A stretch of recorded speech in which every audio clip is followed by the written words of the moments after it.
بسم اللہ الرحمن الرحیم۔ السلام علیکم۔ ابرار رشید آپ کی خدمت میں حاضر ہے ایک انتہائی سنجیدہ اور حساس موضوع پر میں بات کروں گا، اور باقاعدہ ریسرچ کے بعد جو معلومات میں نے اکٹھی کی ہیں اس پر یہ ویڈیو بنانے کا فیصلہ کیا، بلکہ کوشش کی ہے۔ لیکن آپ سے ہمیشہ کی طرح ایک ہی ریکویسٹ کہ اگر ابھی تک آپ نے اس چینل کو سبسکرائب نہیں کیا تو اسے سبسکرائب کر لیں، جو بیل آئیکن ہے اس کو ضرور پریس کیجئے گا تاکہ میری ویڈیو کا نوٹیفیکیشن جو ہے وہ آپ تک پہنچ سکے اور آپ ویڈیو کو بر وقت دیکھ سکیں۔ اور اگر آپ کو یہ ویڈیو پسند آئے تو جو لائک کا بٹن ہے، سیکنڈ سے بھی کم وقت لگتا ہے، اس کو ضرور دبائیے گا۔ معاملہ یہ ہے کہ جناب مڈل ایسٹ میں 3 ممالک کا نام لوں گا، اور 3 میں سے بھی 2 بڑے امپورٹنٹ ممالک ہیں۔ سب سے پہلے سعودی عرب، دوسرے پر متحدہ عرب امارات۔ کیا وجہ ہے کہ ان 2 ممالک میں، اور تیسرا بحرین ہے، یہ بھی ذہن میں رہے، کسی حد تک کویت بھی ہم کہہ سکتے ہیں، لیکن کویت کی اپنی انڈیجنس پالیسیز ہیں، لیکن میں اس وقت صرف اور صرف 2 ممالک کی میں بات کروں گا۔ ان 2 ممالک میں ایک رویہ ہے، مخصوص رویہ ہے، ان کی پالیسی ہے، خاموش پالیسی ہے۔ وہ کیا ہے کہ ان دونوں ممالک میں بڑے بڑے عہدوں پر، میں کارپوریٹ سیکٹر کی بات کر رہا ہوں، چاہے اس میں بینکس ہیں، اس میں انڈسٹریز ہیں، اس میں فیکٹریز ہیں، اس میں کنسٹرکشن کی کمپنیز ہیں، اس میں ٹورزم ہاسپٹیلٹی سیکٹر ہے، کوئی بھی سیکٹر ہے بلا تخصیص۔ کیا وجہ ہے کہ وہاں پر جتنے بھی ٹاپ ٹیئر کے لیول کے جو پاکستانیز ہیں، کوالیفائڈ، ایکسپیرینسڈ، ویل ورسڈ جنہیں ہم کہتے ہیں، ان کو وہاں سے نکال کر یا تو ان کے اپنے ملک کے لوگوں کو ان کی پوسٹ پر تعینات کیا جا رہا ہے، یا پھر انڈینز کو ترجیح دی جا رہی ہے۔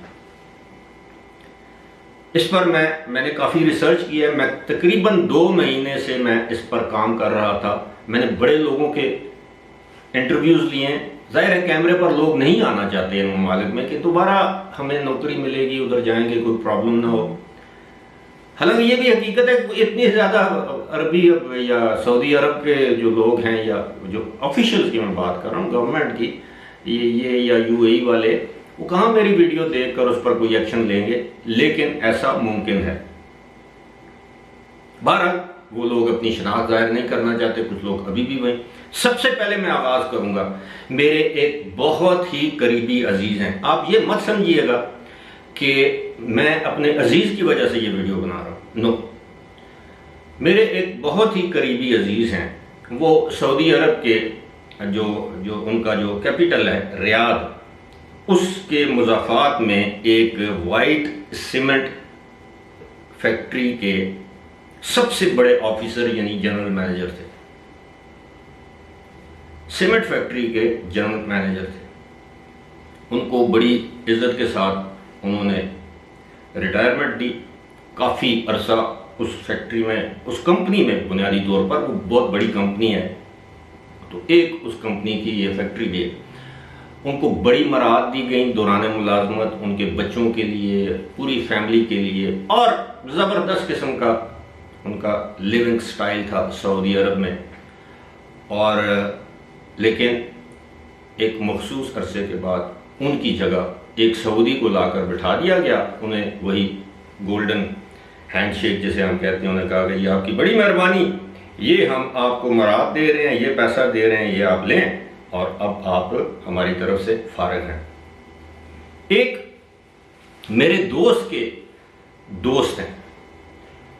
وہ UAE میں تقریباً 20 سال وہاں کے سینٹرل بینک سے منسلک رہے، اور تقریباً اس کے بعد 20 سال بینکنگ سیکٹر میں وہ رہے، اور اس میں ان کی تقریباً 8 سال کی جو سروس ہے وہ UAE کے سینٹرل بینک کی ہے، اور بڑے ایک جیسے کہتے ہیں نا ایک نازک قسم کا ڈپارٹمنٹ ہے، اس میں وہ تعینات تھے۔ بڑی زبردست قسم کی ان کی تنخواہ تھی، بڑا کچھ، بہت کچھ انہیں دیا جا رہا تھا، لیکن آل آف اے سڈن انہیں یہ کہا گیا کہ یہ ایک اماراتی ہے اور ایک انڈین ہے، آپ کو ہم نہیں کچھ چھیڑ رہے، لیکن ان کو کسی اور ڈپارٹمنٹ کا ہیڈ بنا رہے ہیں، آپ ان کو ٹرین کریں۔ جوں ہی اس اماراتی اور انڈین کی ٹریننگ مکمل ہوئی، ان سے کہا گیا کہ جناب یہ 6 مہینے کی تنخواہ ہے، یہ آپ لیں جتنی بھی ان کی بنتی تھی مہینے کی، اور یہ آپ کے جو گھر کا جو بنتا ہے، جو بھی ان کا جو گریجوٹی وغیرہ تھی، اور 1 سال کے لیے آپ کی انشورنس، ہیلتھ انشورنس رہے گی، اور 1 سال کے لیے ہم آپ کا ویزا ویلڈ رکھیں گے، آپ کوئی اور نوکری دیکھ لیں، ورنہ خدا حافظ۔ اب یہ 2 مثالیں میں نے آپ کو دی ہیں۔ اب میں یہ جانتا ہوں بڑی اچھی طرح کہ تقریباً 6-7 سال سے یو اے ای کی اور تقریباً 3 سال سے سعودی عرب کی ایک پالیسی ہے، ایک خاموش پالیسی ہے جو ان کی خارجہ پالیسی سے جڑی ہوئی ہے۔ اس کے بہت سے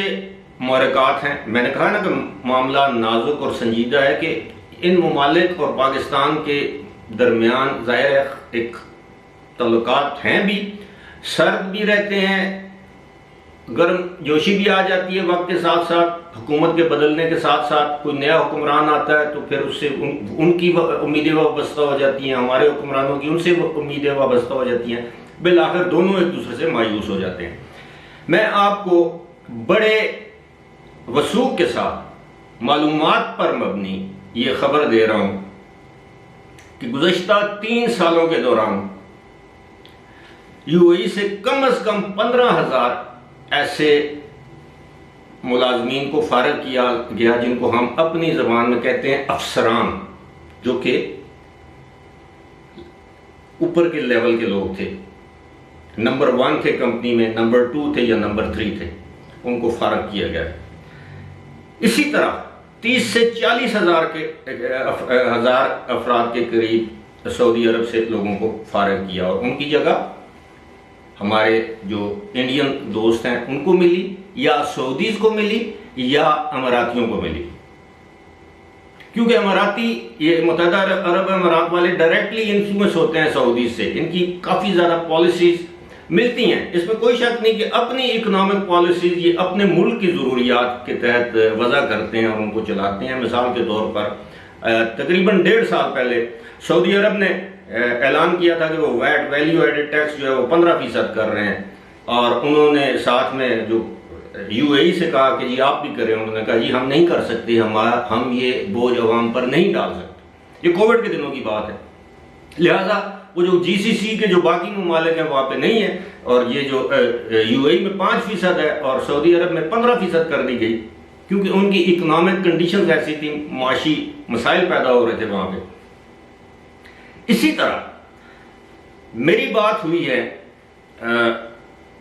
ایک اہم شخصیت کے ساتھ جن کا تعلق وزارت خارجہ سے ہے، اور یو اے ای میں ان کو تجربہ رہا ہے، وہاں پر وہ سفارتکار رہے ہیں۔ انہوں نے مجھ سے یہ بات کہی کہ جناب ایسا نہیں ہے، آپ جو کہہ رہے ہیں کہ وہ اس طرح نہیں ہے، آپ کو پتہ ہے کہ صرف 2000 یعنی 20 یا 21 کے بعد، یعنی جب کووڈ کے دنوں میں لوگ بڑی تعداد میں بے روزگار ہوئے، تو اس کے بعد انہوں نے کہا کہ جی جب دوبارہ مارکیٹ کھلی تو بہت سے پاکستانیوں کو وہاں پر نوکریاں ملی ہیں۔ میں نے کہا جی بالکل آپ بجا فرما رہے ہیں، بہت سے پاکستانیز کو نوکریاں ملی ہیں، لیکن کون سی ملی ہیں؟ جو نوکری کوئی اور نہیں کر سکتا، کیونکہ ہمارے پاکستانی خاص طور پر خیبر پختونخوا کے قبائلی علاقوں کے، سندھ کے، بلوچستان کے لوگ، میں یہ نہیں کہتا کہ باقی لوگ نازک ہیں، لیکن جفاکش ہیں، محنتی لوگ ہیں، جنوبی پنجاب کے لوگ، اور ان کو وہ مزدوری کی نوکری ملتی ہے، کسی کو مالی رکھ لیا، کسی کو وہ یہ جو کنسٹرکشن کام میں جو مزدوری ہوتی ہے 12 گھنٹے ان سے کام لیا جاتا ہے، اور جس لیونگ کنڈیشن میں انہیں رکھا جاتا ہے 800 درہم ان کو تنخواہ دی جاتی ہے، بے روزگاری اتنی ہے، وہ لوگ شکر کرتے ہیں وہاں پر جاتے ہیں۔ میں نے کہا جی یہ جو کارپوریٹ سیکٹر میں یہ جو بینکنگ سیکٹر آ گیا، جس میں ہاسپٹیلٹی سیکٹر ہے، اس میں تو بہت سے لوگوں کو فارغ کیا گیا جن کو دوبارہ نوکری نہیں دی گئی، اور ان کی جگہ یا انڈینز آ گئے یا اماراتی آ گئے۔ میں خود جن ہوٹلز میں جا کے وہاں پہ ٹھہرتا ہوں، میں نے گزشتہ 4-5 سالوں میں جن اہم عہدوں پر پاکستانی دیکھے ہیں، اب وہ ان اہم عہدوں پر نہیں ہیں۔ کسی ہوٹل کا جنرل مینیجر تھا پاکستانی، اب وہ نہیں ہے. کسی ہوٹل کا ایگزیکٹو مینیجر تھا، روم ڈویژن مینیجر تھا، بینکویٹ مینیجر تھا، فرنٹ آفس مینیجر، جو مینیجریل پوسٹ ہیں وہ اب پاکستانیوں کے پاس نہیں ہے. میں یہ کوئی تفریق نہیں پھیلانا چاہتا انڈیا پاکستان کی، کہ وہاں پر جو لوگ رہتے ہیں میں ان کو ایک دوسرے کا دشمن نہیں بنانا چاہتا، یا ایک دوسرے کے بارے میں بری سوچ ان کے دل و دماغ میں نہیں پیدا کرنا چاہتا، but this is the fact. اب آتے ہیں اس کا حل کیا ہے. اس کا ایک ہی حل ہے. پاکستان کے وزیر خارجہ جو کہ آج کل بلاول بھٹو زرداری ہیں، ان کے نانا کے دور سے، ذوالفقار علی بھٹو کے دور سے ان کے خاندان کے خصوصی تعلقات ہیں متحدہ عرب امارات کے ساتھ. متحدہ عرب امارات کے جو بانی ہیں، ان بانیوں میں ایک تو وہ تھے نا شیخ زاید بن سلطان ال نہیان. دوسرے بانی جو ہیں وہ سمجھتے ہیں وہاں کے رولر ذوالفقار علی بھٹو تھے جنہوں نے ان کو اکٹھا کیا تھا. اور اس کے ساتھ ساتھ میں یہ بھی آپ کو بتاتا چلوں کہ سعودی عرب میں آپ جائیں، جو پرانے لوگ ہیں سعودی عرب میں جتنے بھی یہ جو پاکستانی مڈل ایسٹ میں گئے، خاص طور پر سعودی عرب، اپنا you a E, Bahrain, Qatar, Oman, یہ ذوالفقار علی بھٹو کی اس وقت کی خارجہ پالیسی کے نتیجے میں ان لوگوں نے لیبر اور لوگ پاکستان سے، یہ سب سے زیادہ نوکریاں جو مڈل ایسٹ میں ملی تھیں پاکستانیوں کو وہ ذوالفقار علی بھٹو کے دور میں ملی تھیں. پھر آگے نسل در نسل وہ معاملہ چلتا رہا لیکن اب خراب ہو گیا. اس لیے بلاول بھٹو زرداری کو چاہیے کہ وہ اپنے ہم منصب جو شیخ عبداللہ بن زائد ہیں جو یو اے ای کے وزیر خارجہ ہیں، ان سے سنجیدگی سے اس معاملے کو اٹھائیں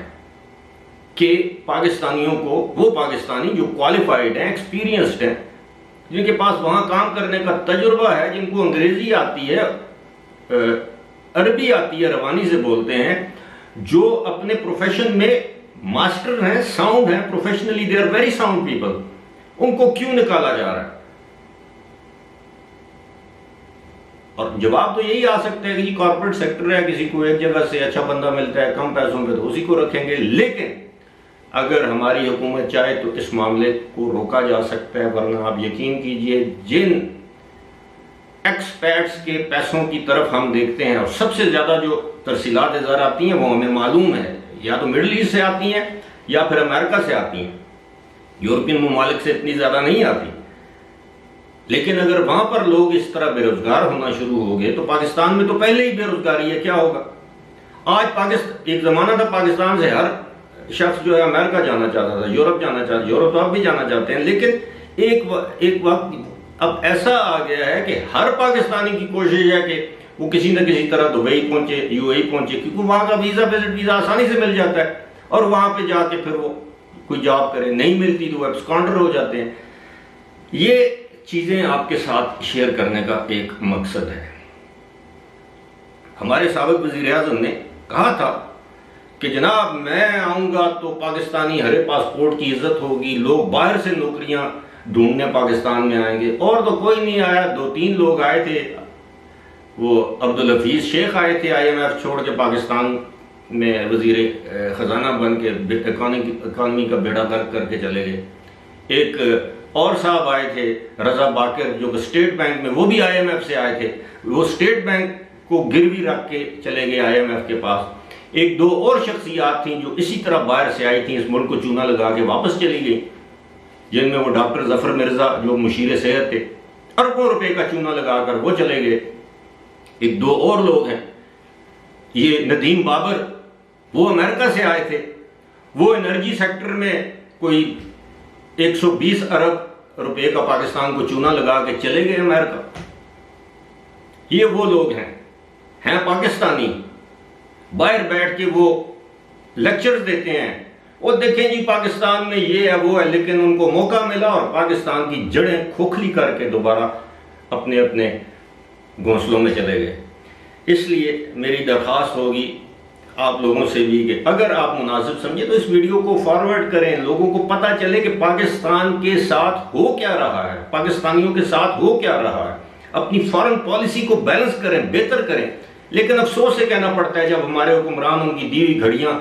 مارکیٹ میں فروخت کریں، ان کو پتہ چل جائے، جب ان کے دیے ہوئے جہازوں میں بیٹھیں انہیں کو گالیاں دیں اور ان کو پتہ چل جائے، ریکارڈنگ پھر وہ ہمارے آرمی چیف کو سنائیں، وہ گھڑی آرمی چیف کو دکھائیں کہ یہ دیکھیں جی آپ کا وزیر اعظم کیا کر رہا ہے، تو پھر پاکستانیوں کی خاک عزت ہوگی، ہمارے ہرے پاسپورٹ کی خاک عزت ہوگی۔ پھر کون آئے؟ پاکستان کے اپنے لوگوں کے پاس نوکریاں نہیں ہیں، باہر سے کون آئے گا نوکری کے لیے؟ باہر سے وہی آتے ہیں نوکری کے لیے نہیں، پاکستان کو چونا ٹیکا لگانے کے لیے۔ بہرحال جی،